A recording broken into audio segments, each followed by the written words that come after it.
Jeddah کے مشہور business man شکور بھائی کی طرف سے پاکستان تحریک انصاف سعودی عرب کے سابق جنرل سیکرٹری خواجہ حماد کے اعزاز میں عشائیے کا اہتمام کیا گیا، جس میں جدہ کے سابق فائنانس سیکرٹری شعیب الطاف، ممبر کوآرڈینیٹر شباب بھٹا، سینئر رہنما محبوب بھائی اور ممبر کوآرڈینیٹر مکہ عبد الرحمان کمبوا موجود تھے۔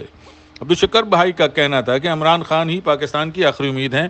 پاکستان 70 سالوں میں بہت سے مسائل اور دہشت گردی کا شکار رہا۔ ان تمام چیزوں اور مسائل سے نکلنے کے لیے پاکستان کو ایک اچھی قیادت کی ضرورت تھی، جو وزیر اعظم عمران خان کی شکل میں پاکستان کو ملی۔ اور وزیر اعظم عمران خان جس لگن اور محنت سے پاکستان خوشحالی کے لیے دن رات کام کر رہے ہیں، اس سے پہلے کسی وزیر اعظم نے نہ کی۔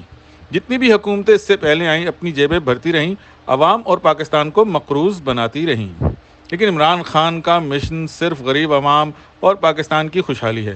آخر میں عبدالشکور بھائی اور ان کے ہمراہ تمام دوستوں نے سعودی عرب کے انٹرا پارٹی الیکشن میں انصافیون پینل کی بھرپور حمایت کا اعلان کیا اور ممبر سازی میں بڑھ چڑھ کر حصہ لینے کا وعدہ بھی کیا۔ سابق جنرل سیکرٹری خواجہ حماد نے عبدالشکور بھائی اور مہمانوں کا ممبر سازی میں بھرپور حصہ لینے پر شکریہ ادا کیا۔